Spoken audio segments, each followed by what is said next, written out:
Hey guys, and welcome back to another video where today we're going to be doing something I haven't done for quite some time, not just on this channel but in general, which is talk about the 5th DLC fighter. And I am aware of all the stuff that's been happening. There's this thing with the color theory, it being an orange character or someone that relates to orange, and then people obviously clicked onto Crash Bandicoot, me included. But then at that point I just didn't really believe in the color theory. Maybe it could be orange, but maybe it's someone who's has nothing to do with orange. It could be someone is purple but has an orange background. But there was this credible leak who came out and said that he's not leaning towards Crash Bandicoot or Ryu Hayabusa. His name is Sabi. I don't keep up with his leaks myself, but obviously I leave that to other YouTubers who talk about leaks a lot.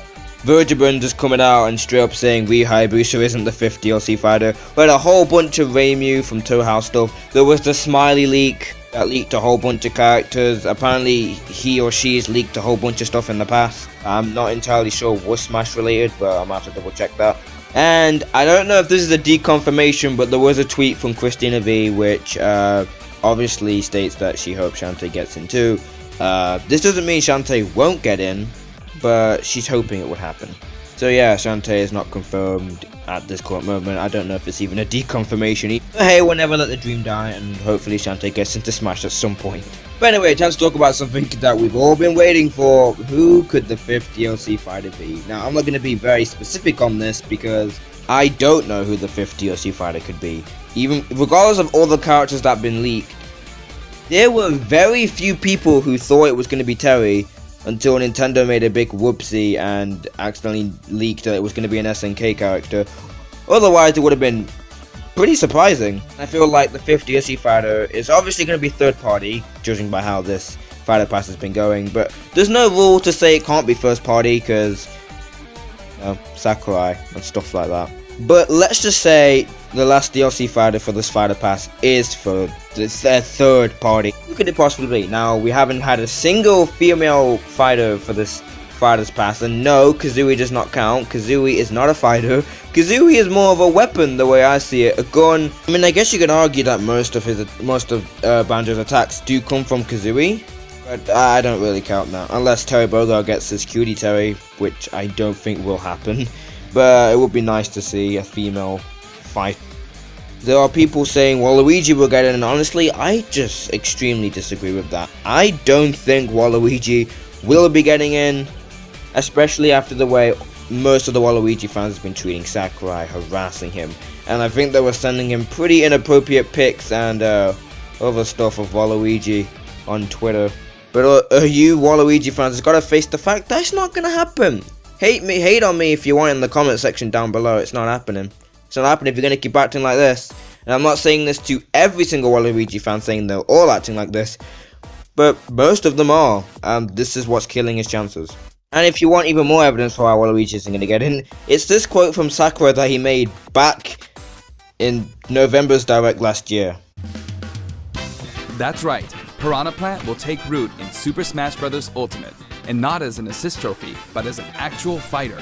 This to me confirms that you cannot be a fighter and an assist trophy in the same game. Now of course this rule can be broken, but I doubt it will, since putting an assist trophy in would be a bad move by Nintendo. The reason for this is, what if, let's say, Waluigi got in, and then you have a whole bunch of Shadow, Isaac fans, School Kid fans who are just going to get salty because their assist trophy wasn't chosen, which means that Nintendo's going to get a whole bunch of complaints, Sakurai's going to get a lot more harassment, and that's why I just don't think putting assist trophies as playable would be a good move. Now, yes, granted, you could say the same for Spirits, and I am really biased towards Shantae, and we all know Shantae is a spirit. But alas, I've gone over the fact that Shantae is a spirit. But doesn't mean I'm going to stop the dream. So we're just going to nail these characters down to characters who are from a game series that are not yet represented in Smash at all. Now, judging by what Sabi said about Crash Bandicoot and Ryu Hayabusa probably not getting in, we're going to exclude those two from this list. Just for DLC Fighter 5, I think they'll get in down the line, do not worry. Now, please bear in mind that this video is not scripted, so these are words that I'm just pulling out from the top of my head. Now the first character I want to talk about is an indie character. We have Shantae as an indie spirit, we have Shovel Knight as an indie assist trophy, we have Sans as an indie Mii costume. Now we should get an indie fighter, and I think the indie fighter could possibly be Reimu. Now, Reimu is a character from Touhou, which is a bullet hell game. But she's probably a character that would appeal over to Japanese audiences more than Western audiences. But, you could say the same for Hero. Hero got in, and now Dragon Quest has been popularized over here in the West. And Japanese fans are happy that Hero got into Super Smash Bros. So, maybe Reimu could share the same fate. And judging by all the stuff that's happened for the past couple of days involving Reimu, actually convinced me that she could possibly make it in as our 5th DLC fighter. If not 5th DLC fighter, then later down the line. Plus, she's a female fighter. We haven't had a single female fighter on this fighter pass. Not one. Not a single one. People thought Joker was going to come with a female out. He didn't. People thought the Dragon Quest character, who was actually just supposed to be Erdrick by himself, according to leakers, or the fake leakers, was supposed to come with a female out, and they were just terribly wrong. We have Banjo-Kazooie. Kazooie is a female, but like I've already said earlier on, Kazooie does not count as a fighter to me. It's more of a weapon. Terry could come with a female though, like we've said earlier on, but probably not. So I think the last DLC fighter should be female. Now, the problem with this is it probably wouldn't draw a big hyped audience to end the fighters pass on. Like, she wouldn't bring as much hype as Crash Bandicoot, Doomslayer, or Rayman, but honestly, I never played Fatal Fury, and Terry just looked like a really cool character. But I guess I'm just speaking for myself right now. Plus, she's an indie character, and we don't have a single indie character yet, so come on, let it happen, please. Next person I have on this list is Doomslayer from Doom. Now, Doom is the father of first-person shooter, and although I'm not a huge fan of Doom myself, I wouldn't mind if Doom Guy got in. There's a way to work around all the head ripping and the chainsaw and stuff like that. Plus, there's nothing holding him back now. Joker has a gun. Yep, a gun. It's literally just called gun. It's nothing else. It's just a gun. He wields a gun. However, Doomslayer is not a character I have much to say about since I don't play Doom. I don't really play first-person shooters, actually. But he's definitely iconic enough to get into Super Smash Bros. The next character I have on my list is Onaja from Puyo Puyo. This is actually the last character on this list.